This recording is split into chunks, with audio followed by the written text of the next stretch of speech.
Bom, falando agora sobre os elementos figurados, mais especificamente cada um deles, do sangue, começando com as hemácias, ou eritrócitos ou glóbulos vermelhos, que eles são abundantes em hemoglobina e eles são produzidos pelas células tronco hematopoéticas mieloides, no caso, hemato, sangue, poéticas, fazer sangue, certo? Células hematopoéticas. E elas fazem o quê? Elas são células tronco, né? Então elas são potentes.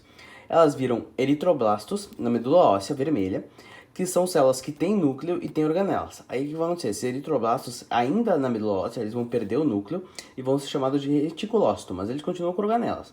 Aí eles saem da medula óssea e perdem as organelas, aí eles passam a ser chamados de eritrócitos, que basicamente são as hemácias, que elas não têm mitocôndrias, não fazem respiração celular, elas respiram não, elas fazem energia por fermentação lática, elas não têm ribossomos, e porque elas não têm ribossomos, elas não conseguem refazer as proteínas que elas têm, então elas têm uma vida curta. Aqui vale lembrar a diferença entre os peixes, anfíbios, répteis e aves e mamíferos. Todos eles, diferentes dos mamíferos, têm hemácias nucleadas, já os mamíferos têm células anucleadas. O que acontece? Quando tem uma célula nucleada, ela tem que manter um formato esférico, e tu tem uma menor captação de oxigênio por causa disso, porque tu tem uma menor superfície e volume, uma menor relação superfície e volume. Mas, em oposição a isso, tu tem uma vida mais longa, né? Essas hemácias vivem mais, porque elas têm núcleo, e elas têm ribossomos, etc. Agora, já nos mamíferos, elas são bicôncavas, porque elas não têm o núcleo no meio, então elas têm esse formato para dentro dos dois lados. Então elas conseguem ter uma maior relação superfície-volume, elas conseguem captar mais O2, porque elas têm mais absorção, né? Só que, em comparação, elas têm uma vida curta, elas têm que ser refeitas a cada 3 meses. Um processo que vale lembrar é a hemocatarese, que é a destruição de hemácias mortas pelo monócito no sangue e pelo macrófago no fígado e no baço. Vale lembrar que é o monócito no sangue, porque quando o monócito sai do sangue, ele vira um macrófago. Aí no fígado e no baço, né, ele é um macrófago. E o que acontece? Acontece, na verdade, a conversão da parte orgânica da hemácia em bilirrubina. Aqui tu tem uma hemoglobina, tá? E aí o que acontece? Uma parte da hemoglobina, ela é formada por proteínas, tá? Mais grupo M. O que tu faz? Tu vai pegar essa proteína, vai quebrar e vai formar os aminoácidos, vai reciclar esses aminoácidos. O grupo M, ele é feito por uma parte orgânica mais ferro. Tu vai reciclar o ferro e tu vai deixar só a parte orgânica.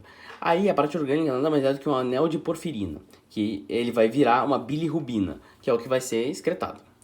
Vale lembrar também, destaque para icterícia, que é a pele amarelada pelo acúmulo de bilirrubina. Acontece em alguns casos, como hepatite, que tu vai ter um rompimento dos hepatócitos, que são as células do fígado, que como né, a gente acabou de falar, que é uma macrófago no fígado, então ele vai ter as células mortas transformando em bilirrubina. Então elas vão ter bilirrubina e tu vai acabar liberando bilirrubina no sangue. Então, como a bilirrubina tem uma cor amarelada, a pessoa tende a ter essa cor amarelada na pele e tudo mais.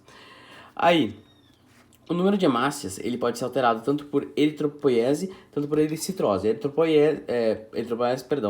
Eritropenia. Penia, no caso, é menos, e eritro, no caso, é relativo a eritroblastos ou hemácias, né? Que no caso é a diminuição das hemácias.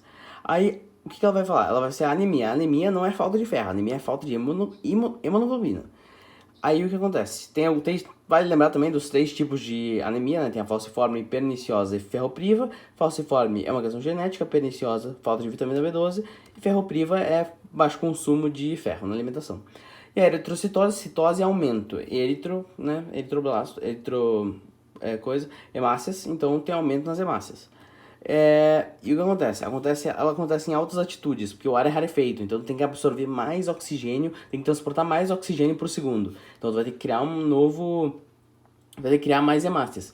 Isso é bem comum em casos de jogadores de futebol, que normalmente, né, o que as questões gostam de lembrar, que é jogadores de futebol que jogam perto, por exemplo, da altitude do mar e depois vão para alguma situação, tipo jogar num país muito alto, como a Colômbia.